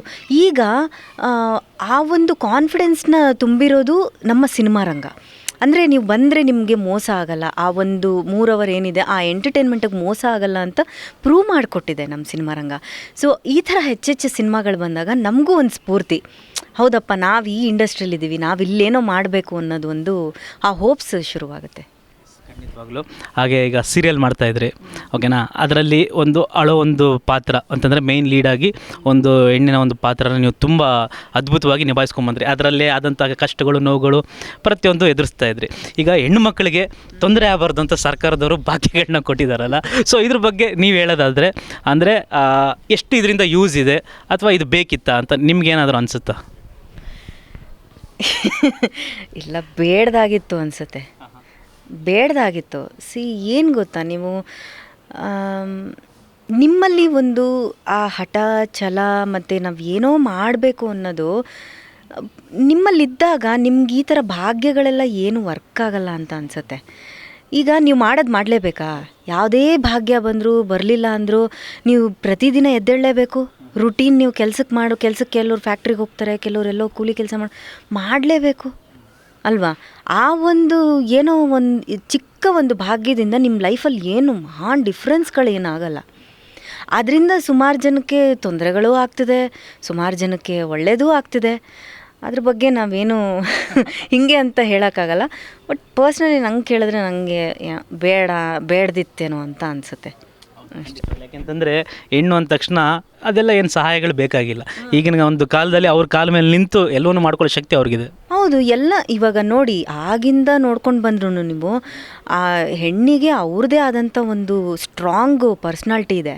ಅದನ್ನು ನಾವೆಲ್ಲೂ ಬಿಟ್ಕೊಡ್ಬಾರ್ದು. ಸ್ಟ್ರಾಂಗ್ ಆಗಿರ್ಬೇಕು, ಏನೇ ಬಂದರೂ ಫೇಸ್ ಮಾಡ್ತೀವಿ ಅಂತ ಇರಬೇಕು. ಈಗ ತುಂಬ ಜನ ಹೆಣ್ಮಕ್ಳು ಆ ಥರ ಇದ್ದಾರೆ ನಮ್ಮ ಸಮಾಜದಲ್ಲಿ. ಈ ಥರದ್ದೆಲ್ಲ ಭಾಗ್ಯಗಳಿಗೆ ಮೊರೆ ಹೋಗಬಾರ್ದು ಅನ್ನೋದಷ್ಟೇ ನನಗೆ. ಖಂಡಿತ. ಈಗ ಅಳಿಸಿದ್ರಿ, ನಗ್ಸಿದ್ರಿ, ಕುಣಿದ್ರಿ, ಅಕಸ್ಮಾತ್ ಏನಾದರೂ ನಿಮಗೆ ಒಂದು ಪೌರಾಣಿಕ ಪಾತ್ರ ಒಂದು ದೊಡ್ಡ ಒಂದು ಫ್ಲಡ್ಜಲ್ಲಿ ಬಂತು ಅಂತಂದರೆ ಸೀರಿಯಲ್ ಆಗಿರ್ಬೋದು ಅಥವಾ ಸಿನಿಮಾ ಆಗಿರ್ಬೋದು, ಅದನ್ನು ನೀವು ಕಲ್ತಿಲ್ಲ ಆ್ಯಕ್ಚುಲಿ, ಬಟ್ ಅದನ್ನು ಯಾವ ರೀತಿ ಮಾಡಬಹುದು ಅಂತ ನಿಮ್ಗನ್ಸುತ್ತೆ? ಆ ಥರದ್ದು ಕ್ಯಾರೆಕ್ಟರ್ಗಳು ಮಾಡೋದಕ್ಕೆ ನಿಮ್ಗೆ ನಿಜವಾಗ್ಲೂ ಇಂಟ್ರೆಸ್ಟ್ ಇದೆಯಾ? ಖಂಡಿತವಾಗ್ಲೂ ಇಂಟ್ರೆಸ್ಟ್ ಇದೆ. ಬಿಕಾಸ್ ನಾನು ಸೂಪರ್ ಕ್ವೀನ್ ಅಂತ ಒಂದು ರಿಯಾಲಿಟಿ ಶೋ ಮಾಡಿದೆ ಇತ್ತೀಚೆಗೆ ಝೀ ಕನ್ನಡದಲ್ಲಿ. ಅದರಲ್ಲಿ ನನಗೆ ಒಂದು ಪೌರಾಣಿಕ ಪಾತ್ರ, ಅಂದರೆ ಅದರದ್ದೇ ಒಂದು ರೌಂಡ್ ಇತ್ತು, ಪೌರಾಣಿಕದ್ದೇ ಒಂದು ರೌಂಡ್ ಇತ್ತು. ಅದರಲ್ಲಿ ಸೀತಾಮಾತೆ ಪಾತ್ರ ಮಾಡಿದೆ. ಐ ವಾಸ್ ಸೋ ಎಕ್ಸೈಟೆಡ್ ಗೊತ್ತಾ, ಯಾಕಂದರೆ ನಾನು ಫಸ್ಟ್ ಟೈಮು ಪೌರಾಣಿಕ ಮಾಡ್ತಿರೋದು. ಆ ಬಾಡಿ ಲ್ಯಾಂಗ್ವೇಜು ಮತ್ತು ಆ ಪ್ರೊನೌನ್ಸೇಷನ್ ಇದೆಯಲ್ಲ ನಿಮಗೆ, ಅದು ತುಂಬ ಇಂಪಾರ್ಟೆಂಟ್ ಆಗುತ್ತೆ. ನಾನು ಪರ್ಸ್ನಲಿ ಅಣ್ಣವ್ರ ಫ್ಯಾನ್ ಆಗಿರೋದ್ರಿಂದ ನಾನು ಅವರು ಪೌರಾಣಿಕ ಸಿನಿಮಾಗಳನ್ನ ತುಂಬ ನೋಡ್ತೀನಿ. ಕವಿರತ್ನ ಕಾಳಿದಾಸ ಆಗಿರ್ಬೋದು, ಮತ್ತು ಬಬ್ರುವಾಹನ, ಅದೆಂತೆಂಥ ಅದ್ಭುತ ಸಿನಿಮಾಗಳು. ಅವ್ರನ್ನ ಬಿಟ್ಟರೆ ಪೌರಾಣಿಕದಲ್ಲಿ ನೋ ವೇಸ್, ಯಾರೂ ಚಾನ್ಸೇ ಇಲ್ಲ ನನಗನ್ಸೋದು. ಅವರ ಸಿನಿಮಾಗಳನ್ನ ನೋಡಿ ನಾನು ಈ ಪಾತ್ರ ಮಾಡಿದೆ. ಅಂದರೆ ಆ ಒಂದು ಇದು ಆ ಲ್ಯಾಂಗ್ವೇಜ್ಗೋಸ್ಕರ ತುಂಬ ಚೆನ್ನಾಗಿ ಬಂತು. ಅವತ್ತು ಬಿ ಜಯಶ್ರೀ ಅಮ್ಮ ಜಡ್ಜಾಗಿ ಬಂದಿದ್ದರು, ತುಂಬ ಅದ್ರ ಬಗ್ಗೆ ಅಪ್ರಿಷಿಯೇಟ್ ಮಾಡಿದ್ರು. ನಂಗೆ ಖಂಡಿತವಾಗ್ಲೂ ಪೌರಾಣಿಕ ಪಾತ್ರ ಬಂದರೆ ನನ್ನಷ್ಟು ಖುಷಿಯಾದ ಒಂದು ವ್ಯಕ್ತಿ ಇಲ್ಲವೇ ಇಲ್ಲ ಅಂತ ಅಂದ್ಕೊಳ್ತೀನಿ. ಅಷ್ಟು ಖುಷಿಯಾಗಿ ಮಾಡ್ತೀನಿ ನಾನು. ಬಟ್ ಆಗಿನ ಒಂದು ಪೌರಾಣಿಕ ಕಥೆಗಳನ್ನ ನೋಡಬೇಕಾದ್ರೆ ಆಗ ಇದ್ದಂಥ ಒಂದು ಟೆಕ್ನಾಲಜಿ ಇಲ್ಲದೇ ಇದ್ದರೂ ಕೂಡ ಅವರ ಒಂದು ಚೌಕಟ್ಟಿನಲ್ಲಿ ಅದ್ಭುತವಾಗಿ ಮಾಡ್ತಾಯಿದ್ರು. ಬಟ್ ಈಗ ಟೆಕ್ನಾಲಜಿ ಮುಂದುವರೆದು ಆ ಒಂದು ಟೆಕ್ನಾಲಜಿನ ಇಟ್ಕೊಂಡು ಪೌರಾಣಿಕ ಮಾಡೋಕ್ಕೆ ಹೋಗ್ತಾರೆ. ಬಟ್ ಎಲ್ಲೋ ಒಂದು ಕಡೆ ಅದು ವರ್ಕೌಟ್ ಆಗುತ್ತೆ, ಒಂದೊಂದು ಕಡೆ ಅದು ತುಂಬಾ ಒಂಥರ ಇಲ್ಲ, ಅದು ಯಾಕೋ ಅದು ನೋಡಿದಾಗ ಅದು ಆ ಥರ ಅನ್ನಿಸ್ತಾ ಇಲ್ಲ, ತುಂಬ ಡ್ರೊಮ್ಯಾಟಿಕ್ ಅನ್ನಿಸ್ತಾ ಇದೆ, ಅದು ರಿಯಾಲಿಟಿ ಅನ್ನಿಸ್ತಾ ಇಲ್ಲ ಅಂತ ಹೇಳ್ತಾರಲ್ಲ. ಸೊ ಈ ಥರ ಒಂದು ಟೆಕ್ನಾಲಜಿನ ಇಟ್ಕೊಂಡು ಜನ ಅದನ್ನು ಯೂಸ್ ಮಾಡ್ತಾಯಿದ್ದಾರೆ, ಮಿಸ್ಯೂಸ್ ಮಾಡ್ಕೋತಾ ಇದ್ದಾರೆ. ಯಾಕೆಂದರೆ ಈಗ ಸಿನಿಮಾಗಳು ಕೂಡ ಬಂತು, ಆದಿಪುರುಷ್ ಸಿನಿಮಾ ಬಂತು, ಅದರಲ್ಲೂ ಕೂಡ ಸುಮಾರು ಕಾಂಟ್ರವರ್ಸಿ ಆಯಿತು. ಯಾಕೆಂತಂದರೆ ರಾಮನ ಒಂದು ಪಾತ್ರನ ನಮ್ಮ ಹೀರೋ ಅವ್ರು ಮಾಡಿದ್ರೆ, ವಿಲನ್ ಪಾತ್ರನ ರಾವಣನ ಪಾತ್ರನ ಕೂಡ ಮಾಡಿದಾಗ ಆ ಒಂದು ಪಾತ್ರಕ್ಕೆ ತುಂಬ ನೆಗೆಟಿವ್ ಕಮೆಂಟ್ಗಳಾಗಿರ್ಬೋದು, ಅಥವಾ ಆಂಜನೇಯ ಒಂದು ಪಾತ್ರಕ್ಕೆ ಆಂಜನೇಯನ ಥರನೇ ಅನ್ನಿಸ್ತಾ ಇಲ್ಲ ಅಂತ. ಸೊ ಈ ಥರ ಮಾಡ್ತಾರಲ್ಲ, ಅದ್ರ ಬಗ್ಗೆ ನಿಮ್ಮ ಒಪಿನಿಯನ್ ಏನು? ಅಂದರೆ ಈಗ ನೀವು ಹೇಳ್ದಂಗೆ ಟೆಕ್ನಾಲಜಿ ತುಂಬ ಮುಂದುವರೆದಿದೆ. ಯಾವುದೇ ನೀವು ಇವಾಗಿನ ಟ್ರೆಂಡಿಗೆ ಮಾಡ್ತೀವಿ ಅಂತಂದರೆ ಇತಿಹಾಸನ ಬಿಟ್ಕೊಡ್ಬಾರ್ದು. ಇತಿಹಾಸ ಏನಿದೆ ಅದು ಇತಿಹಾಸನೇ. ಅದರಿಂದ ನಾವು ಕಮ್ಮೋವರ ಮಾಡೋಕ್ಕಾಗಲ್ಲ. ಯಾಕಂದರೆ ಜನ ಅದನ್ನು ತಲೆಯಲ್ಲಿ ಕೂರಿಸ್ಕೊಂಬಿಟ್ಟಿದ್ದಾರೆ. ರಾಮಾಯಣ ಅಂದರೆ ಹಿಂಗೆ ಇರುತ್ತೆ, ಮಹಾಭಾರತ ಅಂದರೆ ಹಿಂಗೆ ಇರುತ್ತೆ ಅಂತ. ನೀವು ಅದರಿಂದ ನೀವೇನೋ ಡಿಫ್ರೆಂಟಾಗಿ, ಅಂದರೆ ಅವ್ರು ಥಿಂಕ್ ಮಾಡೋದು ತಪ್ಪಲ್ಲ ಅಂತ ಅನಿಸುತ್ತೆ. ಬಿಕಾಸ್ ಏನೋ ಒಂದು ಡಿಫ್ರೆಂಟ್ ಶೇಡ್ ತೋರಿಸ್ಬೇಕು ಇದನ್ನು ಅನ್ನೋದು, ಆ ಕ್ರಿಯೇಟಿವಿಟಿ ಅನ್ನೋದಿದೆಯಲ್ಲ, ಅದು ಏನು ಮಾಡೋಕ್ಕಾಗಲ್ಲ. ಅದು ಎಲ್ಲರಲ್ಲೂ ಇರುತ್ತೆ. ಅದನ್ನು ಏನೋ ಡಿಫ್ರೆಂಟಾಗಿ ತೋರ್ಸೋಕೆ ಹೋಗಿರ್ತಾರೆ, ಅದು ಫ್ಲಾಪ್ ಆಗಿರುತ್ತೆ. ಅದ್ರ ಬಗ್ಗೆ ನಾವೇನು ಕಮೆಂಟ್ ಮಾಡೋಕ್ಕಾಗಲ್ಲ. ಅಂದರೆ ಜನಗಳಿಗೇನೋ ಹೊಸ್ತು ಕೊಡಬೇಕು ಅಂತ ಹೋದಾಗ ಅದರಲ್ಲಿ ಎಡವಿರ್ತಾರೆ. ಹಂಗಂತೇಳ್ಬಿಟ್ಟು ಟೆಕ್ನಾಲಜಿನ ಮಿಸ್ಯೂಸ್ ಮಾಡ್ಕೊಳ್ತಾರೆ ಅಂತಲೂ ಹೇಳೋಕ್ಕಾಗಲ್ಲ. ಅದನ್ನು ಅದೇ ಹಿಂದಿಂದೆಲ್ಲ ಬಿಟ್ಟು ನಾವು ಇವಾಗಿನ ಟ್ರೆಂಡಿಗೆ ಏನೋ ಮಾಡೋಕ್ಕೆ ಹೋಗ್ತೀವಿ ಅಂತ ಅಂದಾಗ ಅದು ಸ್ವಲ್ಪ ಕ್ರಾಸ್ ಆಗಿರುತ್ತೆ. ಸೊ ಆದಷ್ಟು ಹಳೇದನ್ನು ಬಿಟ್ಕೊಡದೆ ಅದನ್ನು ಒಂಚೂರು ಟಚ್ ಕೊಟ್ಟು ಮಾಡಿದ್ರೆ ಡೆಫಿನೆಟ್ಲಿ ಇವಾಗಿನ ಟೆಕ್ನಾಲಜಿನ ಯೂಸ್ ಮಾಡಿಕೊಂಡು ಅದ್ಭುತವಾಗಿ ಮಾಡ್ಬೋದು. ಈಗ ನಿಮ್ಮ ಪರ್ಸ್ನಲ್ ಲೈಫಲ್ಲಿ ನಿಮಗೆ ತುಂಬ ಸಪೋರ್ಟಿವ್ ಆಗಿದ್ದವ್ರು ಯಾರು ಅಂತಂದರೆ, ಇಷ್ಟನ್ನು ಮಾಡೋದಕ್ಕೆ ತುಂಬಾ ಸಾಥ್ ಕೊಟ್ಟು ನಿಂತವ್ರು ಯಾರು? ನಮ್ಮ ತಾಯಿ. ನಾನು ತುಂಬ ಚಿಕ್ಕ ವಯಸ್ಸಲ್ಲೇ ನಮ್ಮ ತಂದೆನ ಕಳ್ಕೊಂಡೆ. ನಾನೊಂದು 6th ಸ್ಟ್ಯಾಂಡರ್ಡ್ ಅನಿಸುತ್ತೆ. ಆ ಟೈಮಲ್ಲೇ ತಂದೆನ ಕಳ್ಕೊಂಡು ನಮ್ಮ ತಾಯಿ ತುಂಬ ಕಷ್ಟಪಟ್ಟಿದ್ದಾರೆ. ನಾವು 3 ಜನ ಮಕ್ಕಳು. ಸೊ ನಮ್ಮನ್ನೆಲ್ಲ ಬೆಳ್ಸೋಕೆ ತುಂಬ ಕಷ್ಟಪಟ್ಟಿದ್ದಾರೆ. ಇವತ್ತಿನವರೆಗೂ ನಾನು ಇವತ್ತಿಲ್ಲೇನು ಕೂತಿದ್ದೀನಿ ಅದಕ್ಕೆ ಕಾರಣವೇ ನಮ್ಮ ತಾಯಿ. ಎಲ್ಲದಕ್ಕೂ ತುಂಬ ಸಪೋರ್ಟ್ ಮಾಡ್ತಾರೆ ಅವರು. ಎಲ್ಲೂ ಅಂದರೆ ಯೂಶಲಿ ಕೆಲವರು ಮೂಗು ತೂರಿಸ್ತಾರೆ, ಇದು ಹಿಂಗೆ ನೋ, ಅವ್ರು ಯಾವತ್ತೂ ನಿಂಗೆ ಏನು ಸರಿ ಅನಿಸುತ್ತೋ ಅದು ಮಾಡು, ನಿಂಗೆ ಈ ಪ್ರಾಜೆಕ್ಟ್ ತೊಗೋಬೇಕಾ ತೊಗೋ ಮಾಡು, ಇಷ್ಟ ಆಗಲಿಲ್ವ ಬೇಡ ಬಿಟ್ಬಿಡು ಅಂತ ನನ್ನ ಮೇಲೆ ಇದು ಮಾಡ್ತಾರೆ ಅವರು. ಏನು ನೀನು ಅದು ಮಾಡಬಾರ್ದು ಇದು ಮಾಡಬಾರ್ದು ಅಂತ ಏನೂ ರಿಸ್ಟ್ರಿಕ್ಷನ್ಸ್ ಇಲ್ಲ. She is very independent. ನಂಗೆ ಮೊದಲಿಂದನೂ ಅಷ್ಟೇ ತುಂಬ ಇಂಡಿಪೆಂಡೆಂಟಾಗಿ ಬೆಳೆಸಿದ್ದಾರೆ. ಈಗಲೂ ಅಷ್ಟೇ ಇಂಡಿಪೆಂಡೆಂಟ್ ಆಗಿದ್ದೀನಿ. ಹಾಗಂತ ಎಲ್ಲೂ ಕೂಡ ಅದನ್ನು ಮಿಸ್ಯೂಸ್ ಮಾಡ್ಕೊಂಡಿದ್ದು ಇಲ್ಲ. ಅವರಷ್ಟೇ ಇವತ್ತಿಗೂ ಅವ್ರಿಗೆ ಹೆಮ್ಮೆ ತರೋವಂಥ ವಿಷಯನೇ ನಾನು ಮಾಡಿರೋವಂಥದ್ದು. ಈಗ ನಮ್ಮ ಭಾರತದಲ್ಲಿ ಎಲ್ಲರೂ ಕೂಡ ಒಂದು ಸಂಭ್ರಮಿಸೋ ಒಂದು ದಿನಗಳ ಹತ್ರ ಬರ್ತಾಯಿದೆ. ಯಾಕೆಂದರೆ ಶ್ರೀರಾಮ ಮಂದಿರ ಅದು ಆಗ್ತಾ ಇರೋದು ಎಲ್ರಿಗೂ ಖುಷಿನೇ. ಅದರಲ್ಲೂ ಕೂಡ ನಮ್ಮ ಕರ್ನಾಟಕದವ್ರಿಗೆ ಇನ್ನೂ ಜಾಸ್ತಿ ಖುಷಿನೇ. ಅಂತಂದರೆ ಆ ಶ್ರೀರಾಮನ ಒಂದು ಶಿಲೆ ಇದೆಯಲ್ಲ, ಆ ಶಿಲೆಗೆ ಹೋಗಿರೋ ಒಂದು ಕಲ್ಲು ಬಂದು ಮೈಸೂರಿಂದನೇ. ಓಕೆನಾ, ನಮ್ಮವರೇ ಆ ಒಂದು ಶಿಲೆನ ಕೆತ್ತಿರೋದು. ಸೊ ಇದ್ರ ಬಗ್ಗೆ ಹೇಳೋದಾದರೆ ನಿಮ್ಗೆ ಎಷ್ಟು ಖುಷಿ ಆಗುತ್ತೆ ಈ ವಿಷಯಕ್ಕೆ? ತುಂಬ ಖುಷಿಯಾಗುತ್ತೆ. ಬಿಕಾಸ್ ಆ್ಯಸ್ ಎನ್ ಹಿಂದೂ ಆಗಿ ನಿಮಗೆ ಇಷ್ಟು ವರ್ಷ ಫೈಟ್ ಮಾಡಿ ಆ ರಾಮ ಮಂದಿರಕ್ಕೋಸ್ಕರ ಈಗ ಒಂದು ರಾಮ ಮಂದಿರ ಆಗ್ತಿದೆ ಅಂತ ಅಂದಾಗ ಅದು ಒಂಥರ ಮನಸ್ಸು ತುಂಬಿ ಬರುತ್ತೆ. ಖಂಡಿತವಾಗ್ಲೂ ಇವಾಗಲೇ ತುಂಬ ದೊಡ್ಡ ಪ್ರಿಪ್ರೇಷನ್ಸ್ ಎಲ್ಲ ನಡೀತಾ ಇದೆ. ಅಲ್ಲಿಗೆ ರಾಮ ಕರೆಸ್ಕೊಳ್ಳೋ ಅಂಥ ಒಂದು ಏನಾದರೂ ಸಾಧ್ಯತೆಗಳಿದ್ದರೆ ಖಂಡಿತವಾಗ್ಲೂ ಅಯೋಧ್ಯೆಗೆ ಹೋಗಿ ಒಂದು ರಾಮ ಮಂದಿರ ನೋಡಿಕೊಂಡು ಬರೋ ಅಂಥ ಒಂದು ಅವಕಾಶ ಸಿಕ್ಕಿದ್ರೆ ಭಾಳ ಸಂತೋಷ ಆಗುತ್ತೆ. ಮಾತಾಡಿ ನಮಗೂ ಕೂಡ ತುಂಬಾ ಖುಷಿ ಆಯಿತು. ಇನ್ನಷ್ಟು ಮಾತಾಡಬೇಕು ಅನ್ನೋ ಆಸೆ, ಆದರೆ ಏನು ಮಾಡ್ತೀರಾ, ನಿಮಗೂ ಕೂಡ ಸಮಯದ ಅಭಾವ ಇರೋದ್ರಿಂದ ಈ ಒಂದು ಕಾರ್ಯಕ್ರಮನ ಮುಗಿಸೋ ಒಂದು ಸಮಯ ಆಗಿದೆ. ಕೊನೆಯದಾಗಿ ನಿಮ್ಮ ಫ್ಯಾನ್ಸ್ಗಳಿಗೆ ಹಾಗೆ ನಮ್ಮ ರಾಜ್ ಟ್ಯೂಬ್ನ ವೀಕ್ಷಕರಿಗೆ ಏನು ಹೇಳೋಕ್ಕೆ ಇಷ್ಟಪಡ್ತೀರಾ? ನನ್ನನ್ನು ಒಂದು 11 ವರ್ಷದಿಂದ ಎಲ್ಲ ಒಂದು ಆಸ್ಪೆಕ್ಟ್ಸಲ್ಲೂ ನೋಡ್ಕೊಂಡು ಬಂದಿದ್ದೀರಾ, ನನಗೆ ಸಪೋರ್ಟ್ ಮಾಡಿದ್ದೀರಾ. ನನ್ನ ಫ್ಯಾನ್ಸ್ ಆಗಿರ್ಬೋದು, ನನ್ನ ಫಾಲೋವರ್ಸ್ ಆಗಿರ್ಬೋದು, ಮತ್ತು ಮನೇಲಿ ಕೂತ್ಕೊಂಡು ಧಾರಾವಾಹಿ ನೋಡುವಂಥ ಎಲ್ರಿಗೂ ತುಂಬ ಹೃದಯದ ಧನ್ಯವಾದಗಳು. ಹೀಗೆ ನಾನು ಇನ್ನೂ ಹೆಚ್ಚು ಹೆಚ್ಚು ಎಂಟರ್ಟೈನ್ ಮಾಡ್ತಾಯಿರ್ತೀನಿ. ನಿಮ್ಮೆಲ್ಲರ ಸಪೋರ್ಟ್ ನನಗೆ ಯಾವಾಗಲೂ ಇರಬೇಕು. ಹಾಗೆ ರಾಜ್ ಟ್ಯೂಬ್ಗೆ thank you so much once again. ಯಾಕಂದರೆ ಅಮಿತ್ ಅವ್ರನ್ನ ತುಂಬ ವರ್ಷ ಆದಮೇಲೆ ಭೇಟಿ ಮಾಡಿದ್ದು. ನಾನು ಒಂದು ಸಲ ರಾಜ್ ಮ್ಯೂಸಿಕ್ ಹೋದಾಗ ಅವ್ರನ್ನ ಭೇಟಿಯಾಗಿದೆ. ಸೊ ಅವ್ರ ಜೊತೆ ಮಾತುಕತೆ ಆಡಿ ನನಗೆ ಭಾಳ ಖುಷಿ ಆಯಿತು. Thank you so much. Sir, ನಿಜವಾಗ್ಲೂ ಕೂಡ ತುಂಬ ಖುಷಿ ಆಯಿತು. ನಿಮ್ಮ ಆಸೆ ಕನಸುಗಳು ಏನಿದೆ ಎಲ್ಲೂ ಕೂಡ ನೆರವೇರಲಿ. ಏನೂ ಕಲಿದೇನೆ ಈ ಮಟ್ಟಕ್ಕೆ ಬಂದಿದ್ದೀರಾ. ಈ ಒಂದು 11 ವರ್ಷದಲ್ಲಿ ಕಲ್ತಿದ್ದೀರಾ, ಕಲ್ತಿಲ್ಲ ಅಂತ ಹೇಳೋಕ್ಕೆ ಆಗಲ್ಲ. ಈ 11 ವರ್ಷಕ್ಕಿಂತ ಮುಂಚೆ ಕಲೀಲಿಲ್ಲದೆ ಇರ್ಬೋದು, ಬಟ್ ಈ 11 ವರ್ಷದಲ್ಲಿ ಎಲ್ಲನೂ ಕೂಡ ನೀವು ಕಲ್ತಿದ್ದೀರಾ. ಇಷ್ಟು ಕಲಿತು ಮುಂದಕ್ಕೆ ಇನ್ನೂ ದೊಡ್ಡ ಸಾಧನೆನ ಮಾಡೋ ಥರ ನಿಮಗಾಗಲಿ ಅಂತ ನಾನು ಕೂಡ ಕೇಳ್ಕೊತೀನಿ. ಓಕೆ, ಇಷ್ಟೊತ್ತು ಇವರ ಒಂದು ಸಂದರ್ಶನ ನೀವು ನೋಡಿದ್ರಿ. ಇನ್ನಷ್ಟು ಹೊಸ ಹೊಸ ವಿಷಯಗಳೊಂದಿಗೆ ಹೊಸಬರ ಜೊತೆಗೆ ನಾನು ನಿಮ್ಮನ್ನು ಭೇಟಿ ಆಗ್ತೀನಿ. ಅಲ್ಲಿವರೆಗೂ ನೀವು ನೋಡ್ತಾ ಇರಿ ರಾಜ್ ಟ್ಯೂಬ್. ಸಬ್ಸ್ಕ್ರೈಬ್ ಮಾಡಿ, ಲೈಕ್ ಮಾಡಿ, ಬೆಲ್ ಬಟನ್ನ ಒತ್ತಿ.